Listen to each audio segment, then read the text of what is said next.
President Trump and Federal Reserve Chairman Powell chat at the new Fed building site.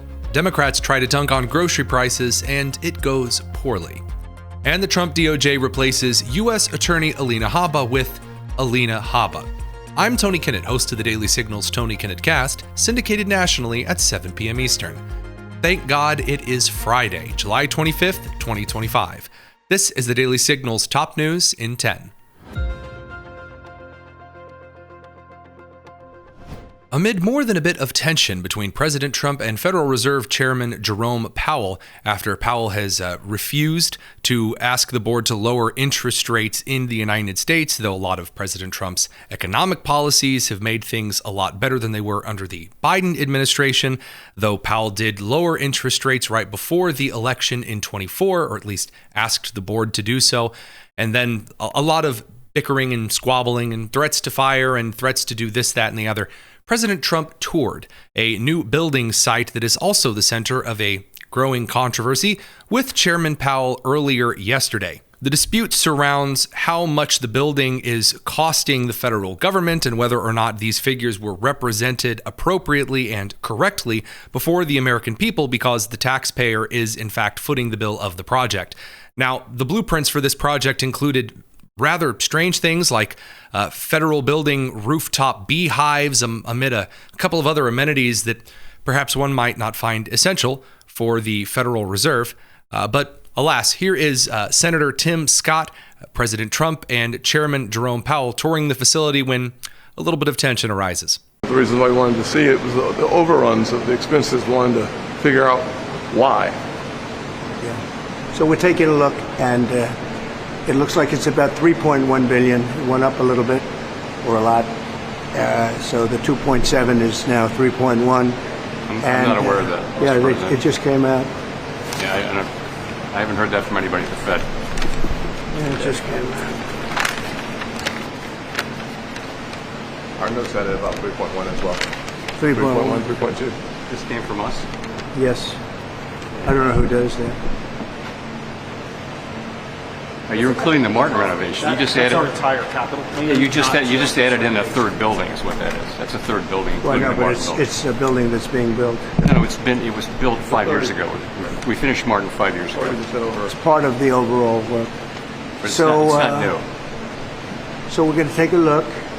We're going to see what's happening, and it's got a long way. Do you expect any more additional cost overruns? Don't expect them. We're ready for them, but we have a little bit of a reserve that we may use, but no, we don't. Expect to be finished in 2027. We're well along, as you can see. Nice to take these off every once in a while when we're not under too much danger. So, any questions? President Trump then summed up at the end of the visit. Well, we had a little talk about it, and I thought it was a very productive talk. He'll be able to tell you at his next meeting, but I will say that he did say the country's doing really well.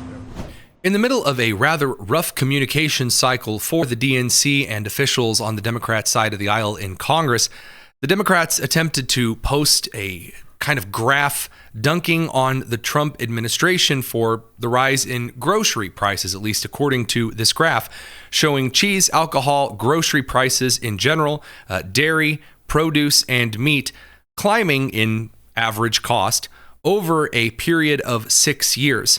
And they posted this with the caption, "Trump's America," saying prices are higher today than they were on July 2024 in all major categories listed below.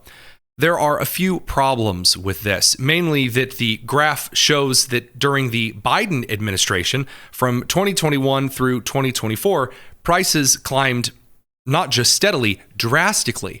And then at the beginning of the Trump administration, a lot of those prices started to either taper off, go through the classic ebb and flow, the raise and lowering, and then some prices went down since the beginning of 2025.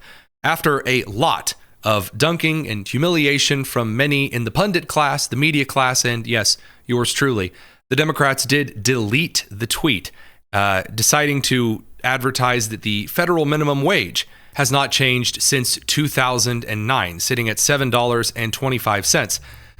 Couple of problems with this too, of course, given that Democrats held power from 2009 through 2016, and then again from 2021 through 2024, when the federal minimum wage did not change at all. Additionally, they drew a bit of scorn over illegal immigrants working in the country that are not paid a minimum wage, who many of the Democrat members have suggested from the congressional and the gubernatorial and the city government side, for example, like Los Angeles Mayor Karen Bass or Chicago Mayor Brandon Johnson, that illegal immigrants are necessary as part of the labor force to participate in agricultural and service industry jobs that pay a lot less than federal minimum wage. And lastly, because of the holdup in the U.S. Senate due to Senate Minority Leader Chuck Schumer causing every single appointment and confirmation hearing to go the full 30-plus hours, leaving quite a backlog of Trump nominees left unconfirmed as of yet, Alina Habba was placed by the Trump administration as the acting U.S. Attorney in New Jersey. She then filed charges against Representative LaMonica McIver, a Democrat, after McIver was seen on camera body slamming federal agents in an attempt to break into the Delaney ICE facility outside of Newark.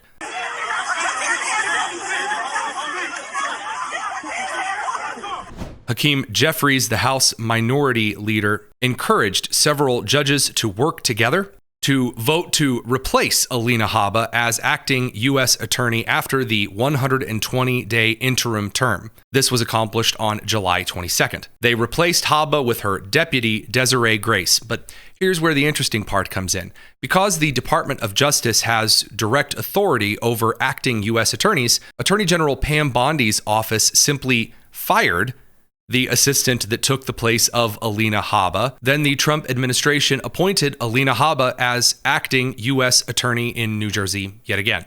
In summary, we went from seeing Alina Habba as the interim U.S. Attorney for the District of New Jersey. Then a group of judges at the request of House Minority Leader Hakeem Jeffries, for whom which this action has caused a serious ethics complaint, causes those judges to remove Alina Habba, who then officially steps down as interim U.S. Attorney for the District of New Jersey, and then is appointed by President Trump as acting U.S. Attorney in New Jersey.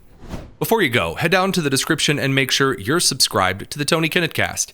And make sure you join us tonight at 7 p.m. Eastern over on YouTube, where we're going to be taking a look at the last roundup of this week's news and nonsense, a couple of special things just for those who are tuning in on the live stream as well.